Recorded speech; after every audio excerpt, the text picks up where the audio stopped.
Friends, welcome to our channel. నిన్నటి రోజున తెలంగాణ రాష్ట్రంలో వేలాది మంది నిరుద్యోగులు టీఎస్పీఎస్సీ ముట్టడికి నిన్నటి రోజున వాళ్ళు వెళ్ళినారు. చాలామంది నిరుద్యోగులు వేలాది మందిగా తరలివచ్చి టీజీపీఎస్సీని ముట్టడించి శాంతియుతంగా వాళ్ళ నిరసన కార్యక్రమాన్ని తెలంగాణ గవర్నమెంట్ రేవంత్ రెడ్డి గారికి వాళ్ళ యొక్క సత్తాను చూపించడం జరిగింది. మొత్తం ఎక్కడ చూసినా నిరసనలు చేస్తున్న నిరుద్యోగులను అరెస్టు చేయడాలు, వారిని అందరినీ పోలీస్ స్టేషన్ తరలించడాలు, అరెస్టు చేయడాలు, పోలీస్ స్టేషన్ తరలించడాలు. కొంతమంది నిరుద్యోగులకైతే పాపం వాళ్ళు గుర్ర పోలీసులు గుంజుకపోతుంటే దెబ్బలు తగిలి తలకాయలు వాళ్ళకి కాలరెక్కలు మొత్తం గీరికపోయి రక్తాలు వెళ్ళిన సంఘటనలు కూడా నేను మనము ఛానల్స్లో చూసినాం.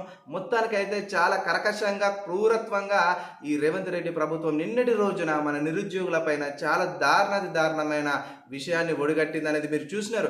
ఏదేమైనా సాయంత్రానికల్లా రేవంత్ రెడ్డి తోక ముడుచుకొని దిగి రావడం జరిగింది. వివిధ విద్యార్థి సంఘాల నాయకులతోని వారు నిన్న మీటింగ్ పెట్టినారు, ఒక సీక్రెట్ మీటింగ్. ఆ మీటింగ్లో వారికి చర్చకు వచ్చిన అంశాలు ఏవేటి అంటే 1:100 గ్రూప్ 2 గ్రూప్ 1 1:100 ఇవ్వడం అనేది జరగదు అన్నారు.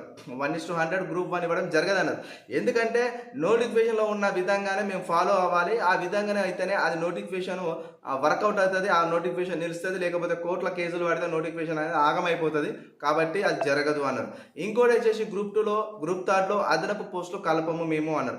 ఎందుకు అదనపు పోస్టులు కలపారట అంటే ఆ విధంగా అంటే ఇప్పుడు ఎగ్జామ్కు సిద్ధంగా ఉన్న నోటిఫికేషన్ గ్రూప్ 2 గ్రూప్ 3 అనేవి పరీక్ష తేదీలు ప్రకటించిన తర్వాత, పరీక్ష తేదీలు దగ్గర పడిన తర్వాత అలాంటి వాటికి అదనపు పోస్టులు కలిపి మళ్ళీ మేము నోటిఫికేషన్ లెక్క ఇచ్చి మళ్ళీ అప్లికేషన్స్ ఫ్రెషర్స్ని అడిగితే మనకి 1999 సివిల్ సర్వీస్ కరియా అనే ఒక అతను ఒక కోర్టులో కేసు వేసిండు సుప్రీంకోర్టులో 1999లో. అప్పుడు చీఫ్ సుప్రీంకోర్టు జడ్జి ఏమన్నారంటే ఎప్పుడైనా ఒక నోటిఫికేషన్ ఇచ్చినప్పుడు ఆ నోటిఫికేషను ఎగ్జామ్కి దగ్గరికి వచ్చినప్పుడు పరీక్ష ప్రకటించినప్పుడు మీరు మళ్ళా అదనపు పోస్టులు కలిపి ఒక సప్లిమెంటరీ నోటిఫికేషన్ లెక్క ఇచ్చి మీరు కనుక ఎగ్జామ్ నిర్వహించడానికి మళ్ళీ ఫ్రెషర్స్ అప్లికేషన్ అడిగితే ముందు అప్లై చేసుకొని ప్రిపరేషన్లో ఉన్న వారికి కొత్తగా వచ్చి యాడ్ అయిన వారికి మధ్య ఉన్న వ్యత్యాసం వల్ల ముందు అప్లై చేసుకొని చదివే వాళ్ళు ఆగమైపోతారు. ఫ్రెషర్స్ కూడా ఉద్యోగాలు కొట్టే ఛాన్సెస్ ఉంటాయి, కాబట్టి ముందు నుంచి చదివే వాళ్ళకి అన్యాయం జరుగుతుంది అని చెప్పేసి ఒక వాదన అయితే ఆ కోర్టు కేసులో లింక్ చేశారనమాట. కాబట్టి ఇప్పుడు ఏమంటున్నారంటే గ్రూప్ 2 గ్రూప్ 3లో పోస్టులు కలపడం కుదరదు. ఎగ్జామ్ తేదీలు ప్రకటించిన తర్వాత అవి ఆన్గోయింగ్ ప్రాసెస్లో ఉన్నాయి కనుక అలా కుదరదు. అలా చేస్తే న్యాయపరమైన చిక్కులు వచ్చి కోర్టులో నోటిఫికేషన్స్ అనేది వీగిపోతాయి అంటున్నారు. కాబట్టి ఇప్పుడు ఇక్కడ గ్రూప్ 1 1:100 ఉందన్నమాట. అదేవిధంగా గ్రూప్ 1 1:100 ఉండదు అన్నమాట. ఇంకోటి గ్రూప్ 2 గ్రూప్ 3 అనేది నోటిఫికేషన్స్లో మరి ఎక్కువ పోస్టులు యాడ్ చేయదు, కుదరదు అన్నమాట. అంటే ఇక్కడ గ్రూప్ 2 గ్రూప్ 3లో పోస్టులు యాడ్ చేయడం కుదరదు, పెంచడం కుదరదు. అదేవిధంగా ఇప్పుడు ఇంకోటి ఏంటంటే మెగా డిఎస్సిలో పోస్టులు కలపడం కూడా కుదరదనమాట. అంటే ఇప్పుడు మనకు రేవంత్ రెడ్డి ఏం చేస్తాడంటే మంచిగా సరాతం కలిసి పిర్రకొత్తినట్టు ఏం చెప్తానంటే సుర్రమనేటట్టు ఈ నిరుద్యోగులకి నేను మీకు పోస్టులు పెంచా, గ్రూప్ 2 గ్రూప్ 3లో పోస్టులు పెంచా, గ్రూప్ 1లో 1:100 తీసుకోను, కానీ ఈ డిఎస్సి ఏదైతే ఉందో మీకు ఈ నెల జూలై నెల 17కెళ్ళి ఉందో దానికి గ్రూప్ 2 ఎగ్జామ్కు మధ్య ఉన్న వ్యత్యాసం చాలా తక్కువ ఉన్నది కదా. ఎగ్జామ్కి 3 రోజులే ఉంది కదా. అంటే డిఎస్ వచ్చేసి జూలై 17కి వెళ్ళి ఆగస్టు 4 వరకు ఉంది, గ్రూప్ 2 వచ్చేసి ఆగస్టు 7కెళ్ళి 8 ఉంది. కాబట్టి నేను ఈ 2 పరీక్షల తేదీలను నేను సర్దుబాటు చేస్తా. ఏదో ఒక ఎగ్జామ్ అయితే జరుగుతుంది ఇన్ టైంలో, దానికి దగ్గరగా ఉన్న గ్రూప్ 2ను కొద్దిగా దూరంలో జరిపి అదే 700 పోస్టులతో నేను ఎగ్జామ్ నిర్వహిస్తా అని చెప్పేసి మన రేవంత్ రెడ్డి బ్రో చెప్తున్నాడు. మరి ఇప్పుడు రేవంత్ రెడ్డి బ్రో మరి మీకు నిరుద్యోగులారా మీకు ఏం హామీ ఇచ్చిండు? ఏమి ఇయ్యలే. ఆయన ఉన్నది ఉన్నట్టే చెప్తాడు, అరే బాబు నేను పోస్టులు పెంచాను, గ్రూప్ 2 గ్రూప్ 3లో గ్రూప్ 1లో 1:100 తీసుకోను అని చెప్పేసిండు.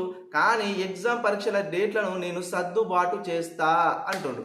మరిగా మీరే తెలుసుకోండి, ఇన్ని రోజులు కష్టపడ్డారు, ఇన్ని రోజులు మీరు నిరాహార దీక్షలు చేసారు, ఇన్ని రోజులు ముట్టడించారు టీఎస్పీఎస్సీని, ఇన్ని రోజులు మీరు గన్ పార్క్ దగ్గర లొల్లీలు చేసారు. అమర నిరాహార దీక్ష ఉన్నాడు మోతీలాల్ అండ్ అశోక్ సార్ అలానే ఉంటున్నాడు, అందరూ లొల్లి చేసారు. బీజేపీ పార్టీ వాళ్ళ యూత్ వింగు, కాంగ్రెస్ పార్టీ వాళ్ళ ఎన్ఐసి వాళ్ళు బల్మూరు వెంకట్ మాటలు అందరు నమ్మి మోసవేరు, తీర్మార్ మల్లన్న మాటలు నమ్మి మోసవేరు, రియాజ్ సార్ గారి మాటలు నమ్మి మోసవేరు.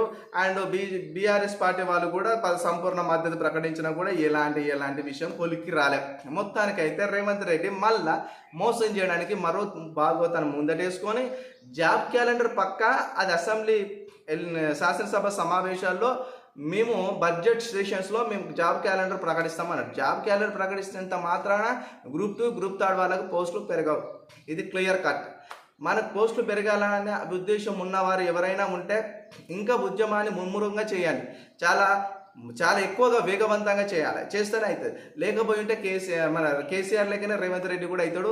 రేవంత్ రెడ్డి అయితే పక్క చెప్తాను, నేను గ్రూప్ 2లో గ్రూప్ 3లో పోస్టులు పెంచినట్టయితే మీ నోటిఫికేషన్లు కోర్టులో పడితే మొత్తానికి నోటిఫికేషన్ ఆగమైపోతుంది, కోర్టులో నిలిచిపోతాయి, ఎగ్జామ్ పరీక్షలు ఆగిపోతాయి, నిరుద్యోగులారా మీరు ఆగమవుతారు. కాబట్టి మీకు పోస్టులు పెంచాను, మీకు ఎగ్జామ్ డేట్ సర్దుబాటు చేస్తా అంటున్నారు.